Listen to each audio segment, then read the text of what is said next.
سیاست کے دکھ تو خیر چلتے رہیں گے. ہم بڑھتے ہیں پاکستان کے لیے آج کے اہم ترین موضوع کی طرف.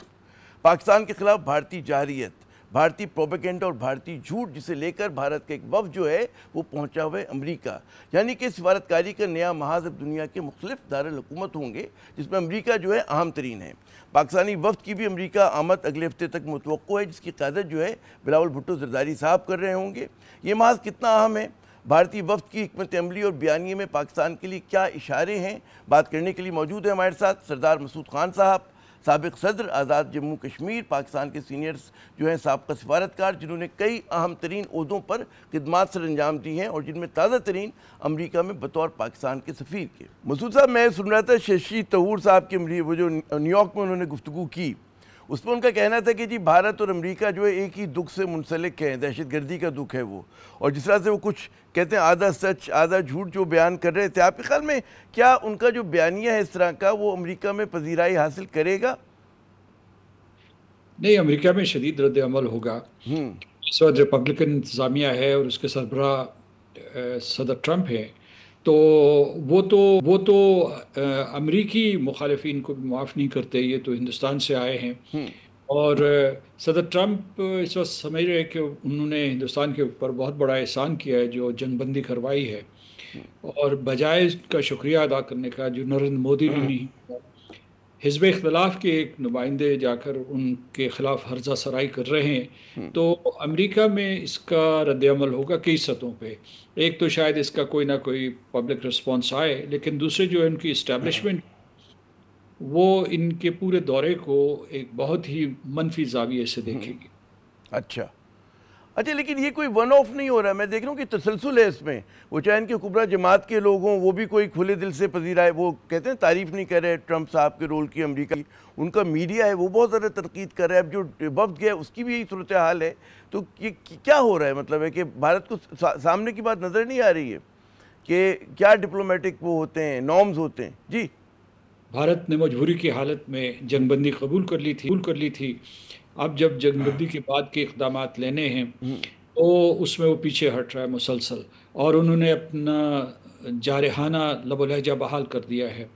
اور دھمکیاں دینا شروع کر دی ہیں. دوبارہ ایک مرتبہ انہوں نے پس پردہ امریکہ سے اتفاق کیا کہ جنگ بندی کروائی جائے اور وہ کشمیر کے اوپر بات کریں گے، تجارت کے اوپر بات کریں گے اور دوسرے موضوعات کے اوپر بات کریں گے. جو مارکو روبیو صاحب نے یہ کہا تھا کہ وسیع تر ایجنڈے کے اوپر گفتگو کریں گے ایک غیر جانبدار جگہ پہ. تو اب ان تمام چیزوں سے ایک ایک کر کے ہٹ رہے ہیں، اور جو مودی وہ اپنی سروائیول کی جنگ لڑ رہے ہیں بھارت میں، اور اس لیے ان کو ایک ہی نشانہ نظر ہے پاکستان، اور پاکستان کے عوام کو بھی معاف کرنے کے لیے تیار نہیں ہیں. ان گجرات میں جو بیان دیا اور اس کے بعد جو دوسرے جو ششی تھرور جو بیانات دے رہے ہیں، وہ ظاہر ہے کہ جو حکمران جماعت ہے اس کے حوالے سے اس کی نمائندگی کرتے ہوئے دے رہے ہیں. تو ان کو دنیا میں پذیرائی نہیں مل رہی. میں آپ کو ایک اور بات بتاؤں کہ آپ جو ہے ابلاغ کے پورے آرٹ سے واقف ہیں، ابلاغ کی سائنس سے واقف ہیں، تو یہ جو ہندوستان کے اس قسم کے بیانات ہیں اس میں نہ سفارتکاری ہے نہ کوئی سیاسی آداب شامل ہیں. تو اس کا مطلب یہ ہے کہ بیانیے میں ان کو شکست ہوئی، یعنی پورے ہندوستان میں ہوئی، ساری دنیا میں ہوئی، امریکہ میں بھی ان کی پذیرائی نہیں ہو سکی. تو وہ ایک ہاری ہوئی جنگ جیتنے کی کوشش کر رہے ہیں، لیکن اس میں وہ اپنا مزید نقصان کر رہے ہیں. اچھا، اس پہ بجائے کہ میں ششی صاحب کی بات یوں کر رہا ہوں کہ ان کا مطلب ہے بہت زیادہ کم از کم بھارت میں بھی، بھارت سے باہر بھی ان کو اس سے دیکھا جاتا ہے کہ کئی کتابوں کے مصنف ہیں اور بڑا دانشور ہیں. وہ ان کا یہ جو الزام ہے کہ جی ہم نے پاکستان میں صرف دہشت گردوں کے مراکز کو جو ہے ہم نے ہدف بنایا، اور وہ چاہے وہ مریدکے کی بات کریں، جا کے سب کو پتہ ہے مسجد تھی یا وہاں پہ مطلب مدرسہ تھا، یا مطلب دیگر مقامات کی، اور اس میں وہ کہتے ہیں کہ جی ہم نے پاکستان کو بتا دیا تھا اور پاکستان نے اس کے جواب میں ہمارے سویلینز کو نشانہ بنایا، ہماری فوجی تنصیبات کو بنایا. یہ امریکہ میں جا کے وہ بات کر رہے ہیں. جی دیکھیے، انہوں نے جن جگہوں پہ حملہ کیا وہاں سویلین پاپولیشن تھی، انہوں نے بچے مارے اور مرد مارے. اور میں نے جیسے کہ ایک مرتبہ پہلے بھی آپ بتایا تھا 6 اور 7 کی درمیانی شب میں وہیں مظفر آباد میں تھا، اور ہم سے تقریباً 4 کلومیٹر کے فاصلے کے اوپر مسجد بلال ہے. میں دوسرے دن گیا وہاں، لواحقین سے جو شہداء کے لواحقین تھے ان سے اظہار ہمدردی اور اظہار تعزیت کرنے کے لیے ایک بہت گنجان آباد علاقے میں انہوں نے نشانہ باندھا تھا، میسائل پھینکا، اور وہ میسائل اس نے ایک گہرا کریٹر بنایا ہوا تھا۔ وہاں نہ کوئی مدرسہ تھا، نہ کوئی انتہا پسند تھے،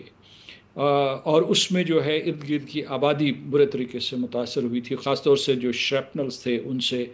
ارد گرد کے جو بھی مسجد کے ہمسائے میں جو لوگ رہتے تھے وہ برے طریقے سے متاثر ہوئے۔ یہ میں آپ کو ایک مثال دے رہا ہوں، اور وہاں یہ کہتے ہیں کہ انہوں نے مظفر آباد میں دہشت گرد مارے ہیں، تو پھر اسی طریقے سے مرود کے میں بھی مارے ہوں گے اور بہاولپور میں مارے ہوں گے۔ تو یہ جو جنگ لڑی جا رہی ہے ہندوستان کی طرف سے، روز اول سے جھوٹ کی بنیاد پہ لڑی جا رہی ہے، اسی لیے ہمارے لیے مقابلہ سخت ہے، کیونکہ اس جھوٹ کو بے نقاب کرنے کے لیے ہمارا نہ صرف انحصار عسکری صلاحیت پہ ہونا چاہیے، بلکہ ذرائع ابلاغ میں ہمیں جو حقائق ہیں وہ بار بار سب کے سامنے لانے چاہیے، اور یہ فریضہ آپ سر انجام دے رہے ہیں۔ اچھا، کوئی سوال آپ نے حالانکہ بات تو کی اس کی کہ ٹرمپ پہ جو تنقید ہو رہی ہے بھارت کی جانب سے، کیا وجہ ہے کہ اتنا زیادہ کہ ظاہر ہے کہ سیز فائر وہ نہیں کرنا چاہتے تھے، ٹرمپ صاحب نے کروا دیا، کریڈٹ ٹرمپ صاحب لے رہے ہیں، جو بالکل ان کا حق بھی بنتا ہے، امریکہ کا حق بنتا ہے۔ تو یہ جو مسلسل ایک ان کی طرف سے ایک ڈینائل ہے بھارت کی طرف سے کہ جی امریکہ کا کوئی کردار نہیں ہے، اور ان کے چاہے وہ فورن منسٹر ہوں یا کوئی بھی ہوں، اس کا کیا رد عمل کیا آ سکتا ہے امریکہ سے؟ آپ نے کچھ تو نشاندہی کی ہے، لیکن کیا اس کو آپ سمجھ سکتے ہیں کہ جو اسٹریٹجک پارٹنرشپ ہے امریکہ کی اور بھارت کی، وہ کسی سطح پہ متاثر ہو سکتی ہے، اس پہ بد اعتمادی آ سکتی ہے؟ متاثر ہو چکی ہے، اگر نہ ہوتی تو صدر ٹرمپ اس قسم کے بیانات نہ دیتے، وہ امریکہ اور بھارت اور پاکستان کو ایک صف میں نہ کھڑا کرتے، مثلا کشمیر کو بین الاقوامی ایجنڈے پہ دوبارہ زندہ نہ کرتے، اور اس کے علاوہ اپنی مدد کا اعلان نہ کرتے۔ لیکن یہ تو میں صدر ٹرمپ کی وجہ سے کی طرف سے کہہ رہا ہوں کہ ان کا ہم جو ہے کس نقطہ نظر سے ان کے بیانات کو دیکھ سکتے ہیں۔ جو ہندوستان کا ہے، وہ ان کا یہ مفروضہ تھا کہ وہ ایک عالمی طاقت بن چکے ہیں، پاکستان کے ہم پلہ نہیں ہیں، وہ چین، روس، امریکہ کے مساوی ہیں، تو اس لیے انہیں یہ دھچکا لگا ہے کہ امریکہ نے نہ صرف پاکستان اور ہندوستان کو ایک ہی سطح پہ کھڑا کر دیا ہے، بلکہ امریکہ نے پاکستان کی طرف ایک واضح جھکاؤ کا اظہار کیا ہے، اور اس کے علاوہ جس مسئلے کو وہ ختم کر چکے تھے اپنے تئیں 2019 میں، کہ اسے انہوں نے مدغم کر دیا تھا، یعنی کشمیر کو مدغم کر دیا تھا اپنے طور پر غیر قانونی طریقوں سے